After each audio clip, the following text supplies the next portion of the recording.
गोरी अपने बेटे जग्गू को लेकर घोंसले में बैठी थी। लाड़ो अपने बेटे को उड़ना सिखा रही थी। टीलू कभी गिरता और कभी फिर से उड़ता। लाड़ो अपने बेटे को देख रही थी। अरे लाड़ो, जरा यहाँ आओ, मेरी बात सुनो। लाड़ो रीमा के पास आ जाती है। अरे लाड़ो, अब तुम इतनी भी गरीब नहीं हो कि अपने बेटे को इतनी सी उम्र में उड़ना सिखा दो। 2 दाने तुम भी तो कमा के ला सकती हो। अरे रीमा भाभी, बात अमीर या गरीब की नहीं है। हमें अपने बच्चों को जिंदगी के तौर तरीके सिखाने चाहिए ताकि वो कल बड़े होकर अपना बोझ खुद उठा सकें। अरे नहीं नहीं लाड़ो, जब तक हम जिंदा हैं हम अपने बच्चों को अनाज लाकर दे सकते हैं। लेकिन गौरी भाभी, हम हमेशा तो उनके साथ नहीं रहेंगे ना। लाड़ो वहाँ से चली जाती है। माँ, क्या मैं भी उड़ना सीखूंगा? अरे नहीं नहीं जग्गू बेटा, आप क्यों उड़ना सीखोगे? वैसे भी मेरे बेटे के अभी पंख बहुत छोटे हैं और तुम फिक्र नहीं करो, तुम्हारे पापा है ना अभी कमाने के लिए, वो लाएंगे दाना मेरे बेटे के लिए। लाड़ो अपने बेटे टीलू को उड़ने की प्रैक्टिस करवाने के बाद खुले मैदान में ले आती है। टीलू बेटा, अगर तुम्हें जमीन के ऊपर दाना नजर ना आए तो अपनी चोंच से मिट्टी को खुरेदना, क्योंकि जमीन के नीचे पुराने दाने छुपे होते हैं। पर माँ, अगर हमारा दिल मीठे फल खाने को करे तो हम कहाँ से खाएंगे? अरे रुको टीलू बेटा, मैं अभी आपको फलदार पेड़ों के पास लेकर जाती हूँ। फिर लाड़ो टीलू को लेकर घने जंगल में आ जाती है। टीलू बेटा, ये अनार और संतरे के पेड़ हैं, आप यहाँ से ये दोनों चीजें खा सकते हो। लेकिन माँ, मुझे तो आम खाना है। टीलू की बात सुनकर लाड़ो हंसने लगती है। टीलू बेटा, हर मौसम का अपना फल होता है, इस मौसम के ये फल हैं। माँ, आज मैंने बहुत कुछ सीखा है, उड़ना भी और दाना कैसे ढूंढना है ये भी, और फलों की जानकारी भी ली है। हाँ टीलू बेटा, कल मैं अपने बेटे को घोंसला बनाना सिखाऊंगी और आपको बताऊंगी कि तिनके कौन से यूज करते हैं और घास कहाँ से लाते हैं। धीरे धीरे शाम हो जाती है। शाम होते ही लाड़ो टीलू को लेकर वापिस अपने घोंसले में आ जाती है। रंगू भी दाना लेकर आ जाता है। जग्गू घोंसले में सोया हुआ था। अरे रीमा, जगा दो अब जग्गू को, उठ के दाना खा ले।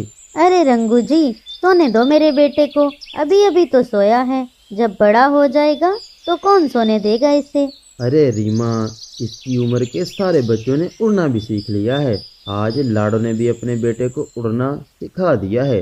हाँ हाँ, नाम ना लो मेरे सामने उसका। जब देखो वो अपने टीलू को कुछ ना कुछ सिखाती ही रहती है। वो बहुत अच्छा कर रही है, तुम भी जग्गू को लेकर बाहर जाया करो। हाँ हाँ ठीक है, अब बस भी करो, अब बस बोलते ही रहोगे या दाना भी दोगे? रीमा को जग्गू की बात पर गुस्सा आ जाता है। धीरे धीरे दिन गुजरते गए। मौसम बदलने लगा था।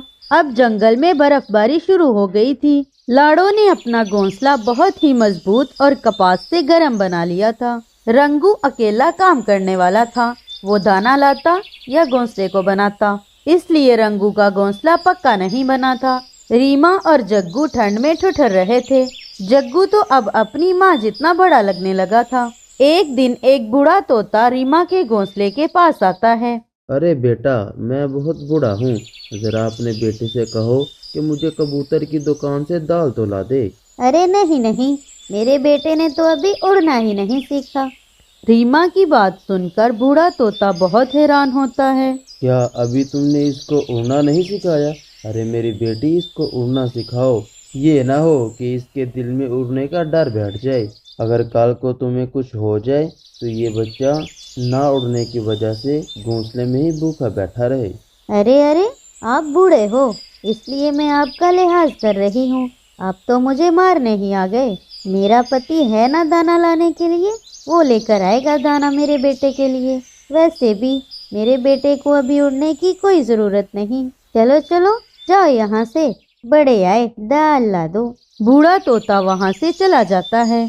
रंगू दाना लेकर आ रहा था, तभी उसे ठंड लग जाती है और वो गिर जाता है। तभी सुंदर कबूतर रंगू के पास आता है, लेकिन रंगू तो जैसे मर चुका था। ये तो मर चुका है, मैं जल्दी से जाके इसकी पत्नी को बता देता हूँ। सुंदर कबूतर जल्दी से रीमा के घोंसले की तरफ जाता है।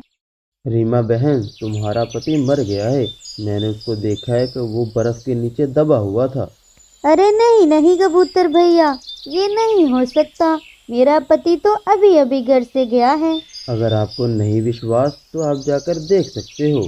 रीमा रोने लगती है और बहुत रोती है। जग्गू भी अपनी माँ को देख के रोने लगता है। अगले दिन रीमा को दाना लेने जाना था, तभी वो अपने बेटे से कहती है, जग्गू बेटा, तुम घोंसले से बाहर मत जाना। जब मैं आऊंगी तो दाना दूंगी अपने बेटे को। माँ, मुझे डर लगेगा, आप मुझे अपने साथ ले जाओ। अरे नहीं जग्गू बेटा, आपको तो अभी उड़ना भी नहीं आता। फिर रीमा दाना लेने चली जाती है। जग्गू अपनी गर्दन घोंसले से नीचे झुकाकर देख रहा था कि तभी वो गिर जाता है। वो बहुत डर जाता है और रोने लगता है, बचाओ, मुझे बचाओ। तभी लाड़ो वहाँ से गुजर रही थी। वो जग्गू की आवाज सुनकर उसके पास आ जाती है। जग्गू बेटा, आपका पंख घायल हो गया है, चलो मैं आपको आपके घोंसले में छोड़ देती हूँ। लाड़ो जग्गू को वापस उसके घोंसले में छोड़ देती है। आंटी जी, क्या आपके बेटे ने उड़ना सीख लिया है? अरे हाँ जग्गू बेटा, मेरे बेटे ने तो कब का उड़ना सीख लिया और दाना लाना भी सीख लिया। जग्गू हसरत बड़ी निगाह से लाड़ो को देखता है। शाम को जब रीमा अनाज लेकर घर वापस आती है तो जग्गू का घायल पंख देखकर उससे पूछती है, जग्गू बेटा, क्या हुआ? आपके पंख पर चोट कैसे आई?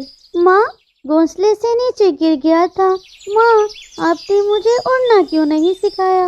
अगर लाड़ो आंटी ना आती तो मैं अभी तक घोंसले से नीचे ही पड़ा रहता। जग्गू की बात सुनकर रीमा बहुत परेशान हो जाती है। अगले दिन सुबह होते ही रीमा लाड़ो के पास आ जाती है। लाड़ो बहन, मैं बहुत मुश्किल में हूँ, बहुत परेशान हूँ, मेरी मदद करो। रीमा भाभी, क्या हुआ? क्या मुश्किल है? क्या बताऊँ लाड़ो, जब से रंगू जी हमें छोड़कर गए हैं, जीना मुश्किल हो गया है। मैं दाना लेने बाहर जाती हूँ तो ध्यान पीछे रहता है कि जग्गू कैसा होगा। हाँ रीमा भाभी, जग्गू कल घोंसले से गिर गया था, मैंने ही उसे उठाकर ऊपर रखा।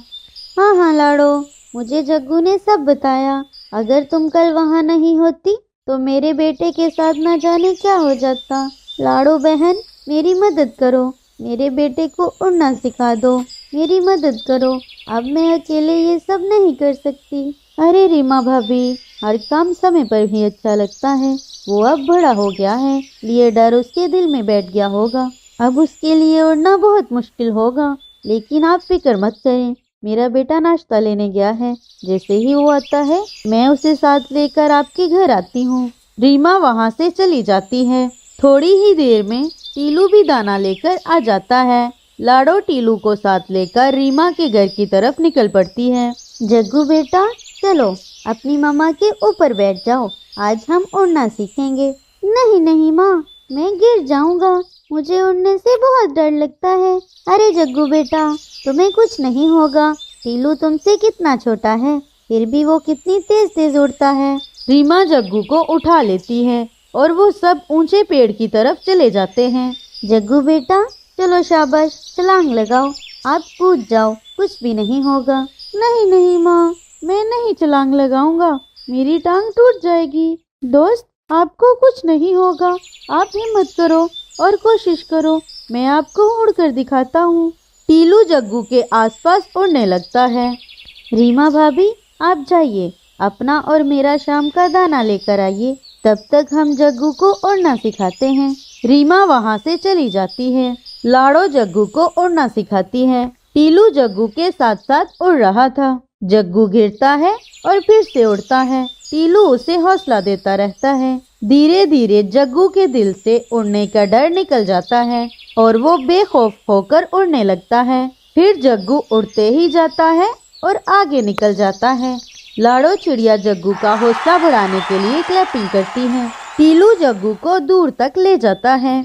नदी किनारे बैठी रीमा अपने बेटे को उड़ता हुआ देख बहुत खुश होती है और दिल में कहती है, लाड़ो, तुमने ठीक ही कहा था कि हमें अपने बच्चों को जिंदगी के तौर तरीके सिखाने चाहिए। अगर आज तुम मेरा साथ नहीं देती तो मेरा बेटा न जाने क्या करता। रीमा दाना लेकर चली जाती है। फिर वो सारे डूबते हुए सूरज के सामने बैठकर दाना खाते हैं। दोस्तों, आप सबसे एक रिक्वेस्ट है, आप सब हमारी कहानी देखते तो हो मगर चैनल को सब्सक्राइब नहीं करते। अगर आपको सफारी बडीज की कहानियाँ अच्छी लगती हैं तो प्लीज चैनल को सब्सक्राइब कर देना। इससे हमें नई नई कहानियाँ बनाने का मोटिवेशन मिलता है। तोते मियाँ, तुम कहाँ चले गए थे? हमें तो ये लगा कि तुम जंगल छोड़ के चले गए हो, काफी दिन से दिखे नहीं। अरे वाह रंगू जी, तुम्हें तो मेरी बहुत चिंता रहती है। मैं एक दूसरे जंगल गया हुआ था, वहाँ से मैंने एक हुनर सीखा है। तोते भैया, क्या हुनर सीखा है आपने? अरे लाड़ो, मैंने ये सीखा है कि पक्के घोंसले कैसे बनाए जाते हैं, जिनको बारिश में भी कुछ नहीं होता और वो बहुत मजबूत होते हैं। अरे वाह तोते भैया, ये तो आपने बहुत अच्छा काम सीखा है। लेकिन लाड़ो बहन, मेरा मन ये करता है कि मैं ये अपना हुनर जंगल के दूसरे पंछियों को भी सिखाऊं। अरे वाह तोते भैया, ये तो आपकी बड़ी अच्छी सोच है, क्योंकि आगे से मौसम भी चेंज हो गया है और तूफान भी आने वाले हैं। तो अगर हम मजबूत घोंसले बनाना सीख जाएंगे तो हमें बारिशों और तूफान का कोई खतरा ना होगा। तो फिर ठीक है तोते भैया, आप कल से ही अपने स्कूल में सभी पंछियों को पक्के घोंसले बनाना सिखाना शुरू कीजिए। और रंगू भैया, आप पूरे जंगल में ये अनाउंस कर दें कि सुबह होते ही मिट्ठू तोते के स्कूल में सभी पंछी पहुंच जाएं। ठीक है, मैं अभी जाता हूँ और सारे जंगल में अनाउंस कर देता हूँ। सारे अपने अपने घरों को वापस चले जाते हैं और रंगू पूरे जंगल में ऐलान कर देता है। सुनो सुनो सुनो, सब जंगल के पंछियों सुनो, कल सुबह होते ही मिट्ठू तोते के स्कूल पहुंच जाना, क्योंकि मिट्ठू तोता पक्के घोंसले बनाना सिखाएगा। रंगू पूरे जंगल में ऐलान कर देता है। रंगू जी, ये आप पूरे जंगल में क्या ऐलान करते फिर रहे हो? आपसे अपना अनाज तो लाया नहीं जाता और चले हो पक्के घोंसले बनाना सीखना। अरे रीमा, तोता पक्के घोंसले बनाना सिखा रहा है जो तूफान में भी नहीं गिरते। थोड़ी देर बाद रात हो जाती है और वो दोनों बातें करते करते सो जाते हैं। सुबह हो जाती है। सुबह होते ही सारे पक्षी मिट्ठू तोते के स्कूल की तरफ जाने लगते हैं। आज मिट्ठू तोता बहुत खुश था क्योंकि जंगल के सारे पक्षी आ गए थे। थोड़ी देर बाद लाड़ो भी वहाँ पर आ जाती है। अरे ये अभी तक रीमा और रंगू नहीं पहुँचे, वो आ ही लें, फिर हम आज का लेक्चर शुरू करेंगे। थोड़ा वेट करते हैं। मिट्ठू तोते ने अभी रंगू का नाम लिया ही था कि तभी रंगू और रीमा आ जाते हैं। सॉरी पंछियों, मुझे आज देर हो गई। पहला दिन था ना, इसलिए टाइम का पता नहीं चला, लेकिन कल से मैं सबसे पहले आऊंगी। अरे ओ कबूतर, तू आगे कहाँ बैठा है? चल पीछे आ, आगे सिर्फ रीमा बैठ सकती है। क्यों रीमा, मैं पहले आया हूँ। अरे कबूतर भैया, आप पीछे आ जाओ, ये रीमा कभी नहीं मानेगी। अरे ओ लाड़ो, तुम चुप रहो, तुम्हारी छोटी सी चोंच से मेरा नाम अच्छा नहीं लगता, तुम चुप रहो। अरे बस बस बस, तुम सब लोग चुप कर जाओ, कितना शोर मचा दिया है क्लास में। कबूतर उड़कर पीछे बैठ जाता है और रीमा सबसे आगे बैठ जाती है। क्या पंछियों, आज का लेक्चर शुरू करें? जी जी तोते भैया, आप शुरू कीजिए। आज मैं आप लोगों को ये बताऊंगा कि पक्का घोंसला बनाने के लिए किन किन चीजों की जरूरत होती है। हमें कोई सूखे पत्ते और कोई सूखी घास चाहिए। अगर कहीं से नरम नरम कपास मिल जाए तो वो घर को अंदर से नरम और आरामदेह बनाती है। और छोटे तिनके जो घर के नीचे लगते हैं, और कोई सूखी बड़ी बड़ी लकड़ियाँ जिनसे हम अपने घर का ढांचा बनाएंगे। एक्सक्यूज मी सर, मुझे बहुत भूख लगी है, क्या यहाँ कुछ खाने को मिल सकता है? इतने सारे पंछियों को मैं कहाँ से इतना भोजन दूंगा? कल से हर पंछी अपना अपना भोजन साथ लेकर आए। आज के लिए इतना ही काफी है, लेकिन कल तुम जब सब लोग आओगे तो मैं एक एक से सब पूछूंगा कि पक्का घोंसला बनाने के लिए किन किन चीजों की जरूरत होती है। फिर सारे पंछी अपने अपने घरों को वापस चले जाते हैं। पक्का घर बनाने के लिए सूखे पत्ते और सूखी घास, थोड़ी कपास और क्या था? माँ, आप ये क्या सबक याद कर रही हो? अरे टिल्लू बेटा, मैं अपना सबक याद कर रही हूँ, कल तोता भैया सुनेंगे। फिर सारे पक्षी ऐसे ही अपना अपना सबक याद करते हैं। सूखे पत्ते और सूखे। रीमा, क्या तुम्हें याद है कि आज तोते टीचर जी ने क्या सबक दिया था। वो सूखे क्या था? रंगू जी, वो सूखे अमरूद थे और सूखे अंगूर थे। मैं कुछ नहीं बोली, मुझे तो सारा याद है। रंगू भी रीमा के पीछे लगकर गलत सबक याद कर लेता है। अगले दिन सारे पक्षी दोबारा से स्कूल आ जाते हैं। सॉरी पक्षियों, मैं आज फिर से देर से आई। वो क्या है ना, मैं सारी रात सबक याद करती रही, इसलिए सुबह आंख थोड़ा देर से खुली है। अरे हाँ लाड़ो चिड़िया, अब तुम बताओ, घर को गर्म रखने के लिए किन चीजों की जरूरत होती है? घोंसला नरम रखने के लिए हमें कपास की जरूरत होती है। अगर कपास मिल जाए तो घोंसला नरम और आरामदेह बनता है। वेरी गुड, ऐसे ही याद करते रहना। और रीमा, अब तुम बताओ, घर को मजबूत रखने के लिए वो सूखी सूखी क्या चीज होती है? तोते जी, सूखे सूखे अमरूद होते हैं और सूखे सूखे अंगूर होते हैं, जो हम घर को मजबूत बनाने में इस्तेमाल करते हैं। रीमा की ये बात सुनकर सारे पक्षी हंसने लग जाते हैं। रीमा, तुम्हारा ध्यान कहीं और होता है, तुम अच्छे से सबक याद नहीं करती। चलो कबूतर, अब तुम्हारी बारी, तुम बताओ। जी, उसके लिए कोई सूखे पत्ते और कोई सूखी घास यूज होती है। तोते जी, कल तो तुमने सूखे अमरूद कहा था और आज सूखी घास कह रहे हो। तुम्हें तो खुद ही नहीं आता, हमें क्या सिखाओगे? चलो रंगू जी, हमें नहीं सीखना पक्का घोंसला बनाना, चलो यहाँ से। रीमा, तुम्हें जाना है तो जाओ, मैं तो सीखूंगा। रंगू जी, सीधे सीधे चलते हो या दो चार लगाऊं तुम्हें? ऐसा सुनते ही रंगू फौरन रीमा के साथ चला जाता है। साथियों, मुझे पहले ही पता था कि रीमा कभी नहीं सीखेगी, उसे तो सिर्फ सैर सपाटे ही अच्छे लगते हैं। चलो अब हम सबक शुरू करते हैं। छोटे तिनके इकट्ठे करते हैं और फिर उनको एक सूखी मजबूत शाख पर रखते हैं। लेकिन एक बात याद रखना कि शाख बहुत मजबूत होनी चाहिए। फिर बड़े तिनके लेते हैं, उनको सूखी घास की मदद से जोड़ते हैं और बड़ी लकड़ियाँ जो घर की छत को बनाने के लिए इस्तेमाल करते हैं। ऐसे मिट्टू तोता सारे पक्षियों को मजबूत घोंसला बनाना सिखा देता है। रंगू जी, मुझे बहुत भूख लगी है, आप जाओ जरा। सारे पक्षी तो स्कूल गए हैं, इसलिए आप किसी के घर से भोजन चुरा लाओ। मैंने तो खा लिया है, मुझे रास्ते में कुछ दाने मिले थे, वो खाकर मेरा पेट भर गया है। अब से मैं चोरियां नहीं करा करूँगा। तो फिर ठीक है, मेरा चुराया हुआ माल तुम खाना भी ना। ऐसा बोलकर रीमा वहाँ से चली जाती है। रीमा सीधा उड़कर कबूतर के घोंसले के पास आ जाती है। रीमा कबूतर के घोंसले के अंदर चली जाती है। सुंदर कबूतर के घोंसले में सरसों के कुछ ताजे ताजे बीज पड़े थे। रीमा वो सरसों के बीज उठा लेती है और वहाँ से निकल पड़ती है। शाम हो जाती है। शाम होते ही कबूतर अपने घोंसले में आ जाता है। अपना अनाज घोंसले में ना देखकर कबूतर बहुत दुखी हो जाता है।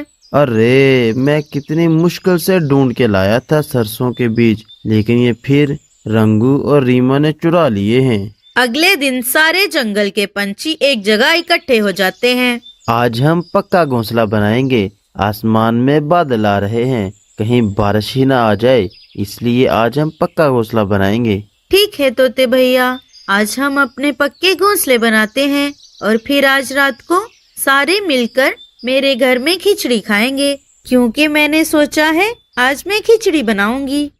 अरे वाह, आज तो फिर बहुत मजा आएगा। सारे अपने अपने पक्के घोंसले बनाने का काम शुरू करते हैं। लाड़ो पक्का घोंसला बनाने का सारा सामान ढूंढ लाती है और घोंसला बनाना शुरू करती है। सुंदर कबूतर तो बहुत तेजी से काम कर रहा था, क्योंकि उसे खिचड़ी खाने का बहुत मन कर रहा था।